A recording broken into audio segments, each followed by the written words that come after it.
Dándole continuidad a esta serie de escritos sobre las cartas de Jesucristo a las 7 iglesias en Asia Menor, quisiera hacer énfasis en dos cosas antes de entrar de lleno a la iglesia de Pérgamo. Primero, es que muchos estudiosos creen que todos los cristianos tenemos un poco de cada iglesia, lo cual no estoy en total acuerdo.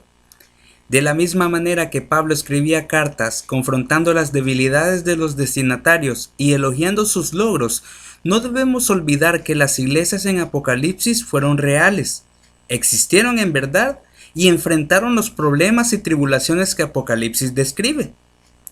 Lo segundo es que debemos poner en alerta todos nuestros sentidos y renovar nuestra mente al momento de leer y estudiar dichas cartas, porque de las 7 iglesias, 5 son reprendidas severamente por Jesucristo y el orden de cada pecado que cometen es una degeneración progresiva de la vida de los cristianos que apostatan de la fe. De las 12 iglesias que vimos anteriormente, una de ellas fue reprendida, la iglesia de Éfeso, la cual se le confrontó por perder el primer amor. De la misma manera, en nuestro peregrinar por este mundo, el primer error que cometemos para desviarnos es precisamente perder el primer amor por Jesús. Pérgamo fue la segunda iglesia en ser reprendida, aunque es la tercera en su orden. Recuerda que Esmirna, por su sufrimiento, no fue reprendida por Jesús. Pérgamo posee el segundo error o pecado degenerativo de las 7 iglesias. Si para Éfeso su error fue dejar el primer amor en Cristo, para Pérgamo su error fue comenzar a amar el mundo. Y es por esa razón que el título de este blog precisamente se llama así: Pérgamo, una iglesia perfectamente mundana. Para comprender su situación y su entorno, debemos leer lo que la palabra de Dios nos dice en Apocalipsis capítulo 2. Escribe al ángel de la iglesia de Pérgamo. Esto dice el que tiene la aguda espada de 2 filos. Sé dónde vives, allí donde Satanás tiene su trono. Sin embargo, sigues fiel a mi nombre. No renegaste de tu fe en mí, ni siquiera en los días en que Antipas, mi testigo fiel, sufrió la muerte en esa ciudad donde vive Satanás. No obstante, tengo unas cuantas cosas en tu contra. Que toleras ahí a los que se aferran a la doctrina de Balaam, el que enseñó a Balac a poner tropiezos a los israelitas, incitándolos a comer alimentos sacrificados a los ídolos y a cometer inmoralidades sexuales. Toleras asimismo a los que sostienen la doctrina de los nicolaitas. Por lo tanto, arrepiéntete. De otra manera iré pronto a ti, para pelear contra ellos con la espada que sale de mi boca. El que tenga oídos, que oiga lo que el Espíritu dice a las iglesias. Al que salga vencedor le daré del maná escondido, y le daré también una piedrecita blanca, en la que está escrito un nombre nuevo que solo conoce el que lo recibe. El orden de todas las cartas es exactamente el mismo. Dios habla como el remitente, luego el destinatario, a qué iglesia va redactada la carta, elogia los logros de la congregación, confronta sus faltas, llama al arrepentimiento y da una promesa a aquel que resulte vencedor. Vamos a respetar el mismo orden que Apocalipsis tiene y comenzamos con el remitente de la carta. Como lo dijimos anteriormente, fue Juan quien la escribió, pero el autor es Jesús, el Hijo de Dios. Para la iglesia de Pérgamo, Jesús se presentó como aquel que tiene la espada aguda de 2 filos. Juan, en el capítulo 1, había reconocido a Jesús presentándose de esa misma manera. En su mano derecha tenía 7 estrellas, y de su boca salía una aguda espada de 2 filos. ¿Por qué se presentó de esa manera? ¿Por qué no lo hizo como en Éfeso o en Esmirna? La visión que Juan tuvo de Jesús y en la forma que éste se presenta no fue una manera amistosa, sino difícil. Una manera en la cual Jesús era temido, pues la visión fue espeluznante, ya que de su boca salió una espada de doble filo. Temible visión, pues Jesús se presenta ante la iglesia de Pérgamo como su juez, como aquel que tiene la potestad de juzgarlo todo en su vida y en mi vida. No debemos olvidar que Dios es un juez justo. Ante la iglesia de Pérgamo, Jesús se presenta como su verdugo, como una persona que viene a hacerles la guerra. ¿Y por qué sostengo esto? Si en los tiempos antiguos hubo una espada que era temida, era la espada romana o de doble filo, pues era temiblemente letal. Cuando esta espada penetraba la piel, no existía lugar donde ésta no cortara, sea carne o hueso. No existían heridas superficiales para aquellos enemigos de Roma que sufrían dicho ataque. Toda herida con esa espada de doble filo potencialmente era mortal. Jesús se presenta de la manera para que la iglesia comprendiera que con su palabra lo penetra todo. Este texto en Apocalipsis no es aislado. El escritor de Hebreos también hace referencia a ello. Ciertamente, la palabra de Dios es viva y poderosa, y más cortante que cualquier espada de dos filos. Penetra hasta lo más profundo del alma y del espíritu, hasta la médula de los huesos, y juzga los pensamientos y las intenciones del corazón. Lo que está hablando el escritor de Hebreos es que la palabra de Dios es palabra de juicio. Esta separa lo puro de lo perverso, lo falso de lo verdadero, lo que no es de aquello de que sí es. Esta palabra tiene esa potestad porque aquel que la habla, el autor de esta, es el juez justo. A muchos de nosotros nos encanta este versículo, lo sabemos de memoria, lo publicamos en redes sociales, pero pocos conocemos el versículo que sigue a este. Ninguna cosa creada escapa a la vista de Dios. Todo está al descubierto, expuesto a los ojos de aquel a quien hemos de rendir cuentas. No podemos tomar a la ligera estos textos. Estamos hablando de aquel a quien incluso nuestros pensamientos e intenciones del corazón no pueden estar ocultas. Como juez justo, Jesús lo conoce todo y viene a juzgarlo todo. Por esta razón es que cuando Él se presenta ante la iglesia de Pérgamo, de esa manera no estaba saludándolos de una manera tranquila. Jesús llega con autoridad, como lo dice Apocalipsis 19:15. De su boca sale una espada afilada con la que herirá a las naciones. Nótese que no dice el texto que viene a consolar, sino que viene a herir a las naciones. La iglesia de Pérgamo sabía estas cosas, y no había sido nada fácil para ellos escuchar las primeras líneas de esta carta, pues no era un acontecimiento feliz, sino difícil. Jesús no los estaba alabando, sino que de entrada comienza reprendiéndolos, una carta digna de ser temida. ¿Por qué lo hizo de esa manera? ¿Por qué no lo hizo como la iglesia en Éfeso o la iglesia en Esmirna? Sencillamente porque Dios puede hacerlo y debe hacerlo porque es un juez justo. Vemos acá a un Dios que está indignado con su iglesia y tiene razón de estarlo, pues a pesar que ellos no habían negado su fe y confesaban que Jesús era el Cristo, el verdadero problema es que ellos estaban viviendo una mundanalidad sin saberlo. Amparaban una filosofía que se enfocaba en el mundo y cada vez más se alejaban de Cristo. Todo esto tiene sentido, porque cuando un cristiano deja de amar a Dios, como le sucedió a la iglesia en Éfeso, casi de inmediato comienza a amar al mundo, como lo hizo Pérgamo. El diseño de Dios para nosotros es que necesitamos adorar. Fuimos creados para ello, y cuando dejamos de amar y adorar a Dios, nos vamos a lo que el mundo nos ofrece. Por esta razón, Jesús enseñaba que no podemos amar a Dios y a las riquezas, y en palabras textuales, amaremos a uno y aborreceremos a otro. Ahora que conocemos de sobra acerca del remitente y de la manera en que éste se presentaba, y siguiendo el orden que Apocalipsis nos da, debemos profundizar sobre el destinatario. ¿Qué conocemos sobre la iglesia de Pérgamo? ¿Por qué Jesús se presentó ante ellos de una manera tan temible? Se desconoce el año exacto en que la iglesia de Pérgamo fue fundada, pues los datos escritos son muy pocos. La única referencia está en Hechos 16, donde se menciona que toda Asia Menor fue evangelizada por medio de Pablo mientras éste se encontraba en Éfeso. Lo que nos lleva a suponer que tanto Esmirna como Pérgamo fueron fundadas en el mismo tiempo a lo que iglesia se refiere. No podemos decir nada más acerca de esa iglesia, pero sí podemos profundizar sobre la ciudad en sí. Pérgamo era la capital del Asia Menor bajo el Imperio Romano. Se encontraba a unos 25 kilómetros del mar Egeo, teniendo más próxima a la ciudad de Esmirna que la ciudad de Éfeso. A diferencia de las dos ciudades antes mencionadas, Pérgamo no tenía la majestuosidad en el comercio, en las riquezas ni en lo cosmopolita de Éfeso. Tampoco tenía la hermosura de la perla del mar Egeo. Lo que sobresalía de la ciudad era su posición geográfica, pues la ciudad de Pérgamo se encontraba en lo alto de un monte. Tan majestuosa era la ciudad que hoy en día aún existe con el nombre de Bergama.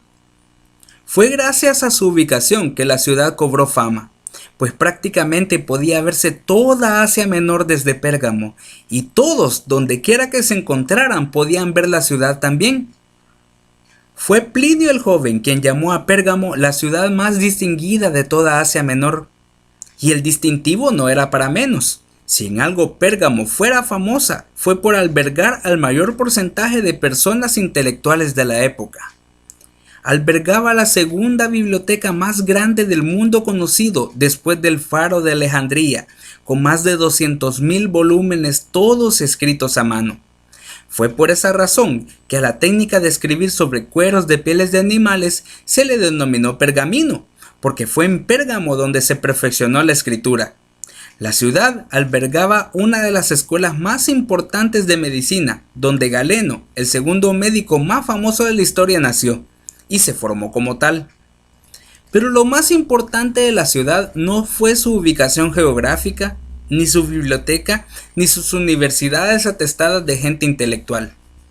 Fue inevitable para Pérgamo el llegar a ser una ciudad llena de templos paganos. Entre ellos podemos mencionar a Atenea, a Esculapio, a Baco, algunos emperadores romanos, y el más sobresaliente fue el de Zeus, quien dentro de las deidades griegas era el dios supremo. Escribe al ángel de la iglesia de Pérgamo. Esto dice el que tiene la aguda espada de dos filos. Sé dónde vives, allí donde Satanás tiene su trono. Sin embargo, sigues fiel a mi nombre. No renegaste de tu fe en mí, ni siquiera en los días en que Antipas, mi testigo fiel, sufrió la muerte en esa ciudad donde vive Satanás. Hay una frase que despertó mi curiosidad al leer sobre la iglesia de Pérgamo. Y es que Jesucristo, al dirigirse a la iglesia en sí, hace mención que ella mora donde está el trono de Satanás, y que Satanás mora en esa ciudad. Lo cual es curioso, porque en ninguna otra parte de la Biblia se menciona esa frase, el trono de Satanás. Y hay que comprender que la palabra griega para referirse a trono no era simplemente la silla donde el rey se sentaba, sino que trono se refería al poder y a la autoridad que se tiene para gobernar. En otras palabras, Jesús les estaba diciendo que en la ciudad de Pérgamo, nosotros desconocemos el por qué, Satanás tenía su base estratégica de pecado sobre todo el mundo. Tiene lógica. Debemos de entender algo este día. Satanás no es omnipresente. Él como criatura solo puede estar en un lugar a la vez. Y es por ello que tiene lógica que en Pérgamo residiera por un tiempo que también desconocemos cuánto fue, pero lo que sí estamos seguros es que convirtió a Pérgamo en la ciudad completamente satánica a la que se refiere. Son los mismos hechos los que respaldarían las palabras de Jesucristo, y lo podemos comprobar con la historia en sí. Dentro de la ciudad se encontraba el templo a Zeus, el dios supremo, el mayor de los dioses, y dicho templo se encontraba en lo más alto del monte para que todos los de Asia Menor pudieran verlo. El templo era tan majestuoso que se miraba desde el mar Egeo.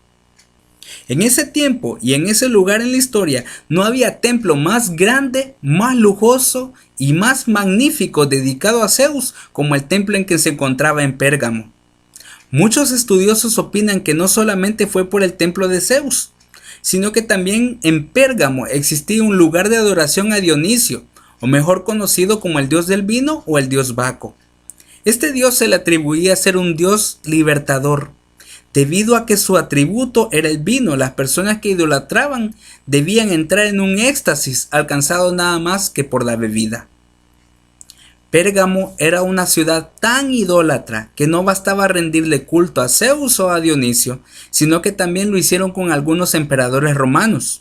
Comenzaron con Augusto César en el año 29, construyéndole un templo en su honor. Siguieron con Trajano y así sucesivamente. Y al igual que en Esmirna, una vez al año era obligación, so pena de muerte, ir a adorar a alguno de estos emperadores. No olvides que si hay algo que pueda ofender completamente a Dios, es que un hombre mortal con defectos se le atribuye el papel de Dios. Y aún con todo esto, hay un tipo de culto que aún no hemos mencionado y que a mi manera de ver es el peor de todos. Y este culto era el dios Esculapio. Para que puedas comprender el tipo de blasfemia que se daba aquí, quiero contarte cómo era dicho culto. Esculapio es mejor conocido como el dios serpiente. Y en todo el panteísmo griego a Esculapio se le conoce como el dios salvador o dios sanador. Tú y yo conocemos a quien realmente se le atribuye ese título y no es más que a nuestro Señor Jesucristo. Toda la gente del mundo conocido en esos tiempos llegaba a Pérgamo, al templo de Esculapio, con el fin de obtener sanidades milagrosas. Dentro de este había una cantidad enorme de serpientes y las personas enfermas se acostaban, esperando que una serpiente les tocase, teniéndose la creencia que una vez la serpiente tocara el cuerpo del moribundo o el demonio, o para esos tiempos conocido como Dios, entraba en su cuerpo y lo sanaba de su enfermedad. Ahora comprenderás por qué Jesús declaraba que Pérgamo era morada y trono de Satanás. Porque ningún otro, sino el diablo mismo, usaría títulos que le corresponden al Dios viviente para atribuírselos a él. Fue nada más Satanás quien se atribuyó títulos como Dios Supremo, Dios Libertador o Dios Salvador. Su carácter es así, usurpador. La gloria le corresponde a Dios. La naturaleza de Satanás siempre fue suplantar el lugar de Dios verdadero y buscar la adoración para sí. Quiero que puedas comprender algo también. Los caminos misericordiosos de Dios son insondables también, pues dentro de la misma ciudad, dentro del mismo trono y morada de Satanás, residía una iglesia que no había negado el nombre de Jesús a pesar de las tribulaciones que pasaban. Pero no es de sus logros, sino de sus errores que tenemos que aprender este día. La carta de Apocalipsis nos hace ver en qué estamos fallando como cristianos. No obstante, tengo unas cuantas cosas en tu contra. Que toleras ahí a los que se aferran a la doctrina de Balaam, el que enseñó a Balac a poner tropiezos a los israelitas, incitándolos a comer alimentos sacrificados a los ídolos y a cometer inmoralidades sexuales.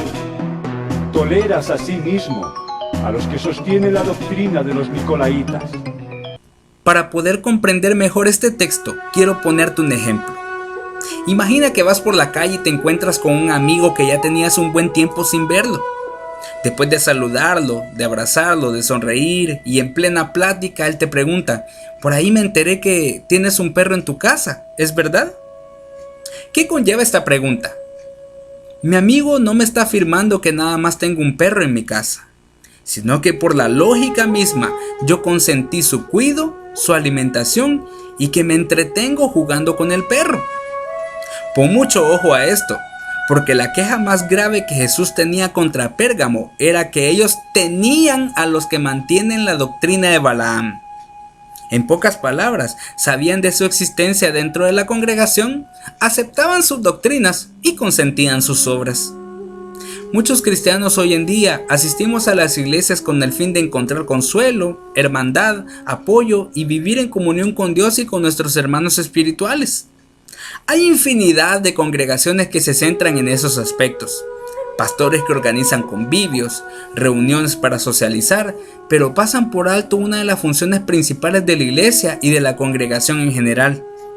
Ellos también tienen que juzgar a aquellos que dentro de las iglesias no se comporten como cristianos. Un momento, ¿podemos como hijos de Dios juzgar al prójimo? ¿No es un papel que le corresponde a Dios nada más? Ten en cuenta algo. Al dejar pasar los pecados de tus hermanos en la iglesia, las acciones de mundanalidad y sobre todo no reprender al responsable de esto, inmediatamente tú estás siendo partícipe de sus pecados y Dios ajustará cuentas contigo también. Lamentablemente para muchos de nosotros es más importante nuestra imagen que la palabra de Dios. Juan el Bautista perdió su vida por reprender los pecados de Herodes. Y junto a este, muchos hombres y mujeres sufrieron vituperios por poner en alto a Cristo.